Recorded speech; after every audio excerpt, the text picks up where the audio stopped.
Good evening. It's Monday, 6:30. Wow, it's already the last half of March. Oh, I'm not even speaking into the mic. There we go. It's already the last 2 weeks of March. Imagine that. So, I have an amazing guest for us tonight. And before I get into that, I just want to let you know that if you are watching on Facebook, thank you so much. You know, I love hearts, I love likes, and I love you to share it. Share it out to everyone. As well as if you're watching on YouTube, thank you so much. You can subscribe to my YouTube channel and so you won't miss when we go live or when we have a recording that is set up. And if you are watching on where else? On Periscope. Hi, guys, on Periscope. Thank you so much for watching. You can also, check. Thank you, Kevin. Thank you, Kevin, on Facebook. And you can also check us out, like my page, Alicia Curry Style on Facebook. So let me go ahead and introduce my next guest for today. This is going to be a really exciting show because it's spring. Tomorrow is the spring solstice. Tomorrow is the first day of spring. So this is just perfect timing for him to come along. His name is Colby Jones. And a little bit about Colby. He is born and raised in Colorado. He's very outdoorsy. Ice hockey, camping, snowboarding, etc. He's traveled a lot in his life. Been on over 60 cruises, over 100 countries. Multiple times he's visited the same countries, and he has a thirst for travel. So Mr. Colby Jones, it got into the travel business hey Colby, when he was in college. He wanted to become a pilot, but his rigorous life schedule prevented him from racking up the hours that he needed for his pilot's license. So he switched to his minor, which was business and travel administration. And he decided to buy the travel agency that his mom had started so that they could travel together. How cute is that? And make memories together. And so he bought the travel business from his mom so that he and his son could also make memories together.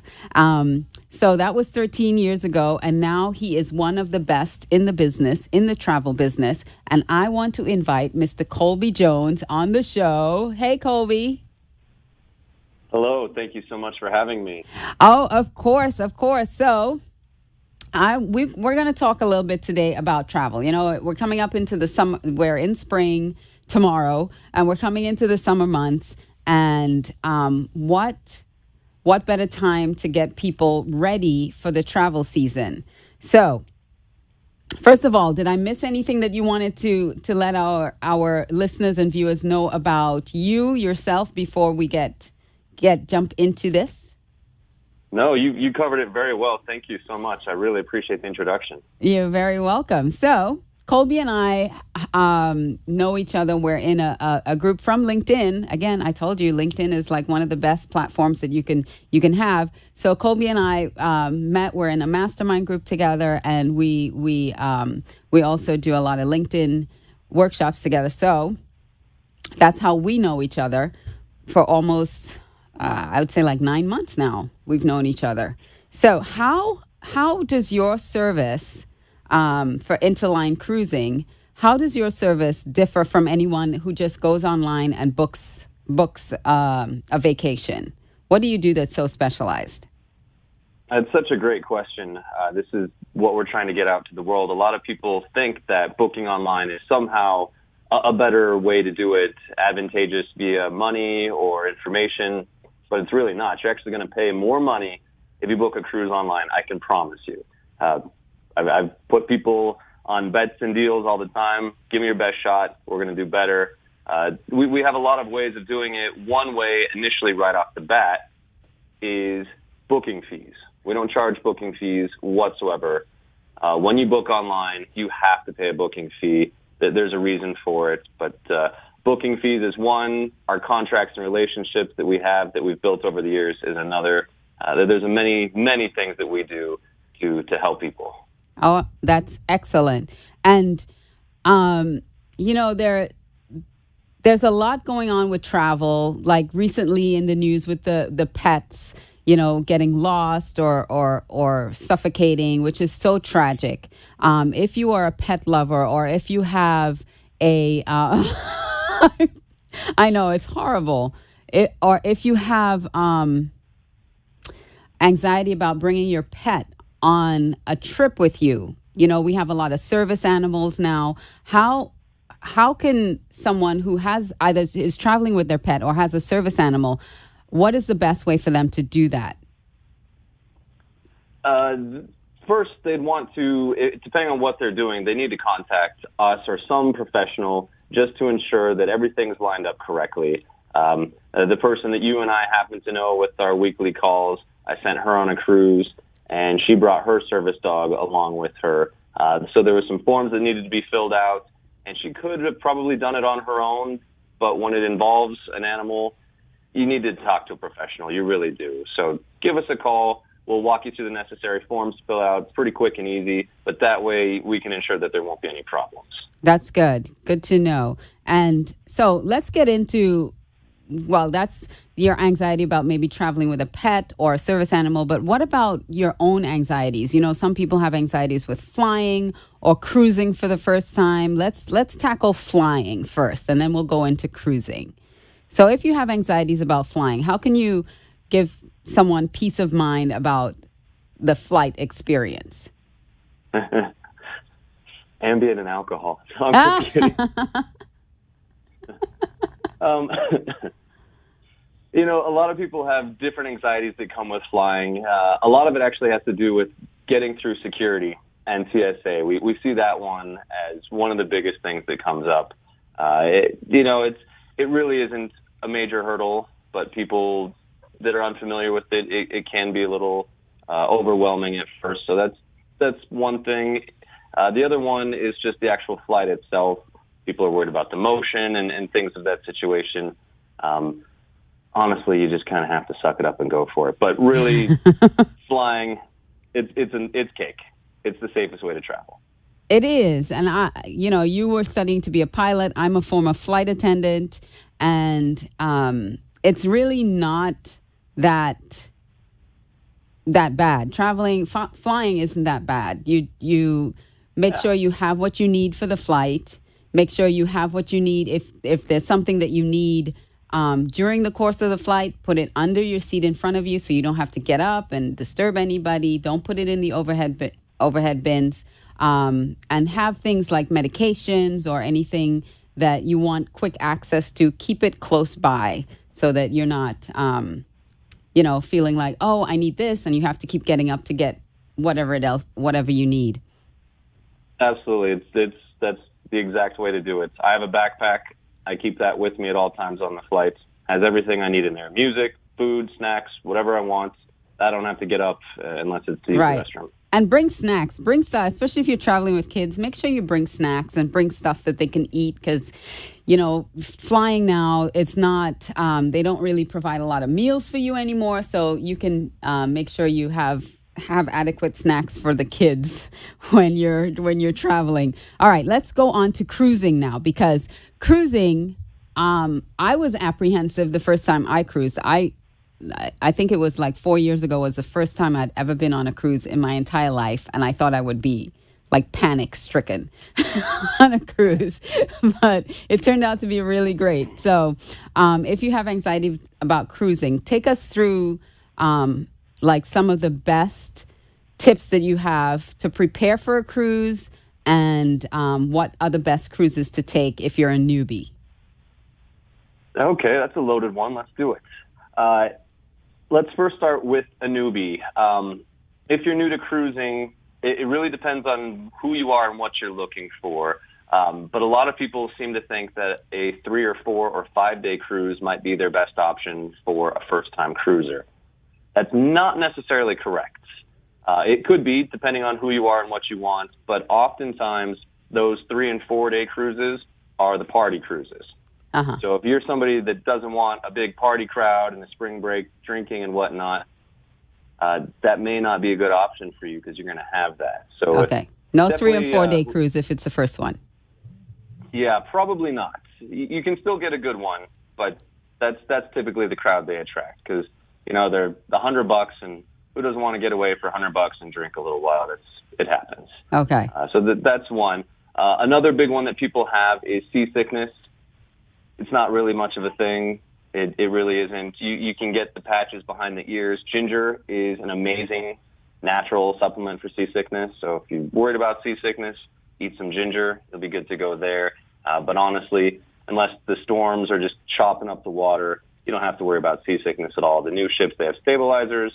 Everything's fine there. So that's not much of a worry. But packing. Can I ask you something about the stabilizer thing? And because yes, but are there certain levels that are best to not feel the motion?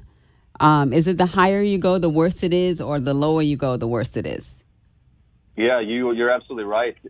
Scientifically, it is the higher and further forward. Those are the worst locations to be. So it's the exact opposite of an airplane. With an airplane, the thrust, you want to be ahead of that, so it's a smoother ride. First class is nice.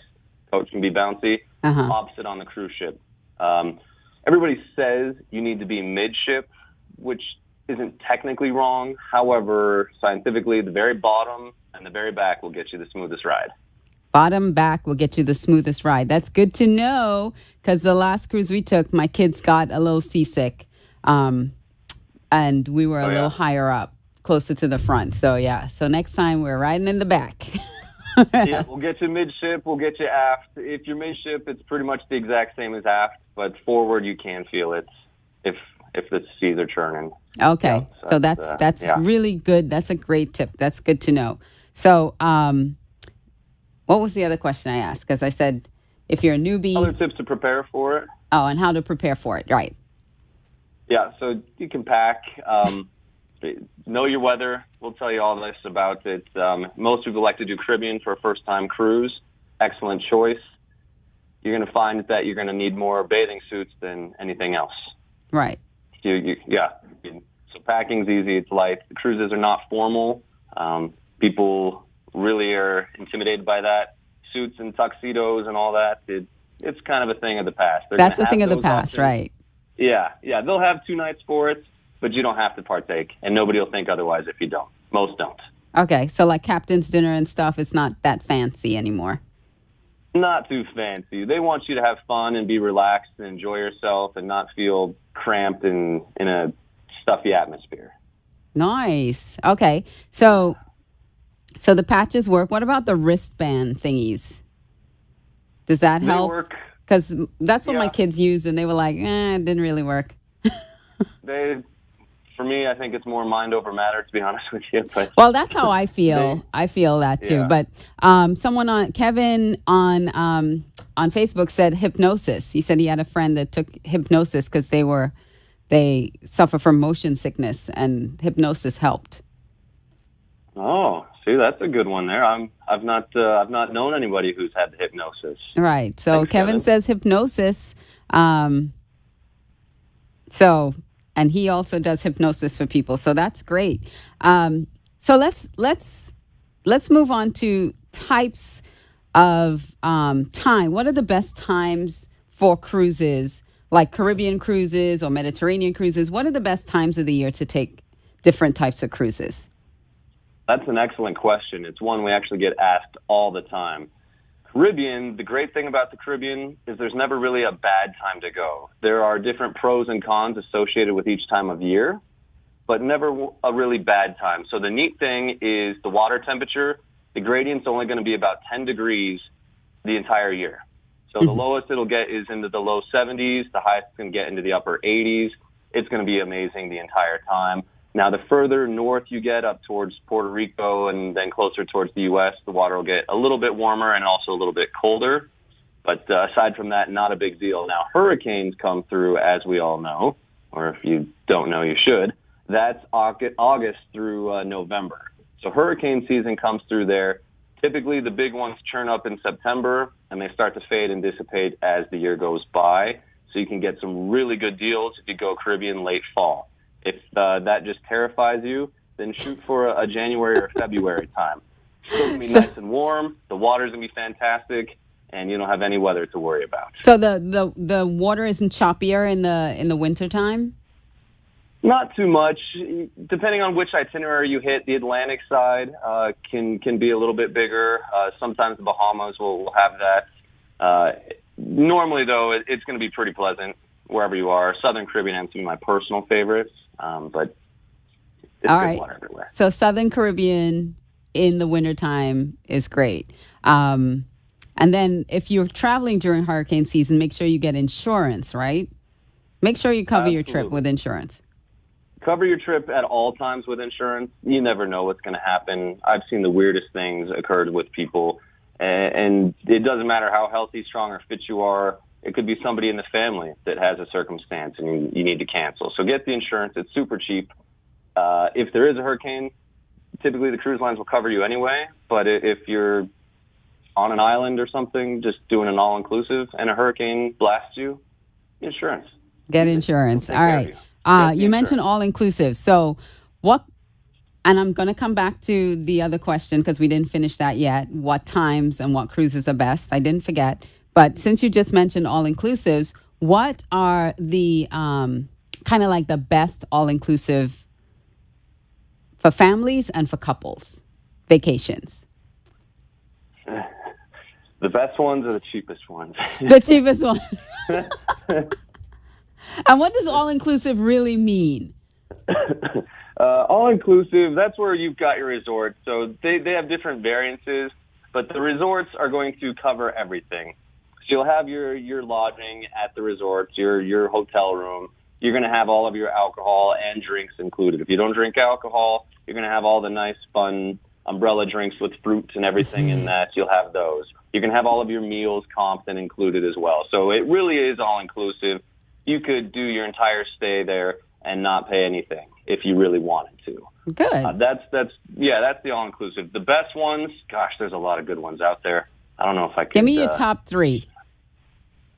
I don't want to get in trouble here. I by the know. ones I I'm don't putting you mention. on the spot. um, Well, top You know- three destinations then. If you don't want to, Okay. single out because you have to work with all these people, give me the top three destinations for all inclusive. Yeah, thanks for saving me on that one. Top three destinations for all inclusives.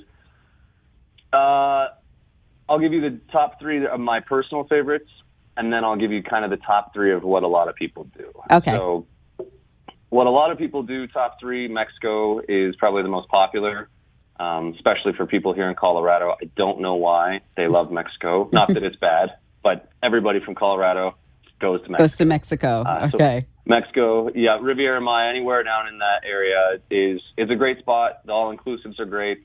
There's been some bad press about them, so we'd obviously want to ensure that we're working with the right companies. But that's a great one.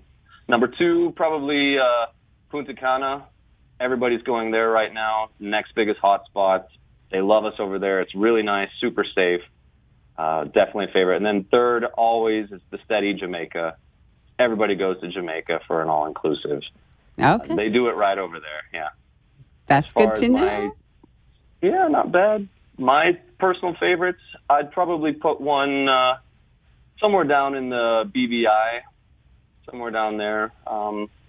Maybe St. John's. Get into St. John. I really like it over there. Yeah, good snorkeling, good weather, good people. Yeah, you can do that. Punta Cana is also a favorite of mine as well. Nice. It's just so neat. Yeah, it's just so neat. So now we're going to flip back to you. You were talking about best cruises, best times of the year to take what? So we covered the Caribbean. Let's talk about the West Coast and then Europe. What's the best times? Sure. And Alaska. Europe and Alaska. Europe is very seasonal, just like Alaska. So the cruises are going to be there predominantly. Well, Alaska is only May through September, and that's predominantly when you can do a European cruise as well. It's also the recommended time. But Europe, the season extends further into the fall. So you can still go September, October, and you can get an amazing deal. A lot of people like to go fall. The weather is cooler. It gets really hot over there sometimes. Yeah, the Med can get pretty hot, but it's beautiful. Kids are out of school, so those are the dominant destinations. If you wanted to specific, I would say Alaska. July is the most popular. It's also the most expensive. Shoot Mm, for early June or late August if you can. If you can pull the kids out of school, you'll get a better value. okay. Yeah. What was the other one? I'm already. The West Coast, like Hawaii, Oh, California. yeah. Hawaii is a good time all year round. I like to go in the fall and October. Yes, the hurricanes, but they're really not a big deal. They really aren't. Just last year was making up for the last 15 years. Yeah. West Coast, yeah. Other than that, just don't go. Just don't go when it's going to be real windy, because that's the only thing that you get on the West Coast is A lot windy. of wind. Nobody The likes. Santa Yeah, Anas. nobody likes a windy cruise. Right. Want a nice cruise. Blown off the ship. Yeah, yeah. So, We'll let somebody else do that. so you talked about the best deals. So when is the best time, like lead time to book a cruise, number one, that you get the best price? Is it closer towards the cruise or earlier? When do you get the best deal? It's another very good question, and I wish I could give you a straight answer on it, but it really depends. It Okay. really does. So I'll give you some examples of how. Let's look at Alaska first. So Alaska, most people book Alaska in January, February, and March. If you really want to get a better rate, book it in November or December of the year prior. So if you're looking for Alaska of 2018, you're probably going to get the best rate if you booked it in November or December of Okay. 2017. Caribbean. If you want to do Caribbean, wait 60 days out, maybe 75 days out, somewhere right in that time frame. I'll get you a way better price than you would have had you booked it further in advance. So Ah, it just kind of varies by where you're going and the time of year you're going to. If you do anything over a major holiday, like New Year's, Christmas, example, book that as far out in advance as you possibly can, years out, because that's just going to go up in price. It will never go down. oh, okay. Yeah. Special occasions never go down. So, yeah, Nope, they don't. they have that on lockdown. Um, Yeah. so I'm going to ask you, where is your favorite destination? That's a good question because I have several. Yeah. It depends what mood I'm in. I love the history that they have in China. Hmm. So I really like going to China, Xi'an, seeing the terracotta Do warriors. they have cruises over there? They do. So you could, They do. you They have could, cruises everywhere. wait, I lost So you. China. Say that again? They do have cruises in China. They have cruises everywhere. They have, you can cruise anywhere and everywhere. Cruise anywhere and everywhere. Absolutely. Ah, So China is one of my favorites for the history. I really love Greece, Santorini, Mykonos, Kusadasi, anywhere just right in there. Greece, Turkey, it's beautiful. And then you always have to have Hawaii. and then always Who doesn't Hawaii. like it? Nice. Who doesn't like a nice Hawaiian vacation? I know. I was there the last time I was in Hawaii. I was a young girl, so I haven't been back, but it's on my list to go back and take my kids. But speaking of kids, what is the best cruise to take a kid on? I know we talked a little bit about Disney cruising, and you kind of told me that there are options or alternatives. But what in your professional opinion is the best cruise to take a kid on? Disney's fantastic, but you're going to pay for it. Whereas if you did somebody like a Royal Caribbean, one of their bigger ships or one of the new NCL ships, the kids will have pretty much equally as good of a time, and you're going to save 50% of the money. So I would, for any budget-conscious person, I would recommend we look at Royal Caribbean and NCL, maybe a Carnival if it's one of their newer, better ships. That's probably your best way to go. Sorry, Disney. No, I mean, listen, Disney is not cheap, and they draw a crowd for a reason. They are a premium, they're premium cruise line, so they can charge what they can charge because people will pay for it. So Yep. but it's excellent service, excellent entertainment, and everything. So you can't go wrong you know if you want to spend the money for a Disney cruise. You can't go wrong. Yep, Do they you're have absolutely right. special deals? Very rarely.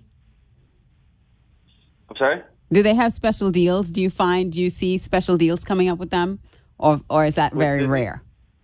It comes through. Yeah, they absolutely come through. And our interline rates, those come through all the time. So that's any airline person listening, they'll know what that is. If you're not, don't worry about it. But yes, Okay.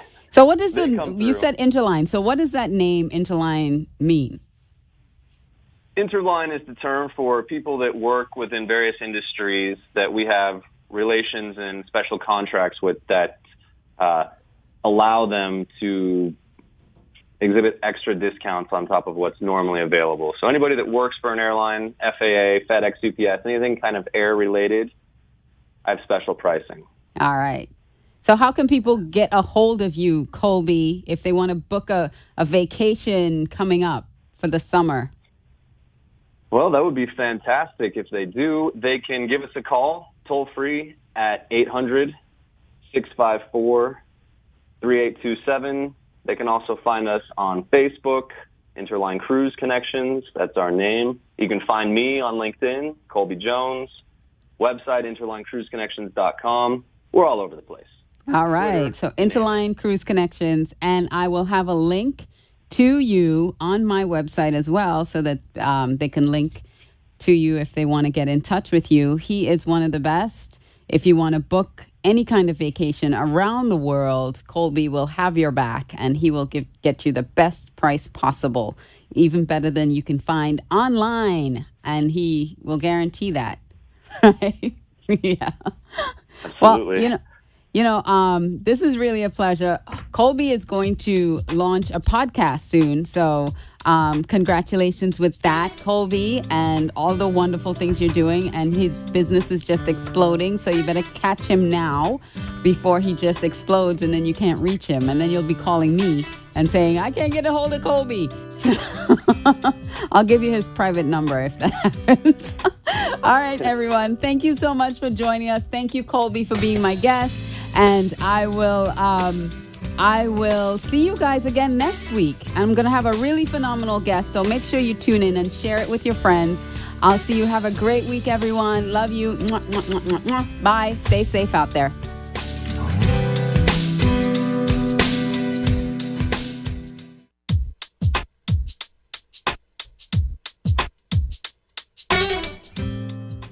A wise friend always says to me, we have a finite number of minutes to spend. And just like you can only spend $1 once, you can only spend 1 minute once. It's your choice. So I want to thank you from the bottom of my heart for choosing to spend some of your minutes with me on my show. I wish you love, health, and happiness to live your life with audacious confidence. I love you, and we'll see you next time. The opinions expressed on the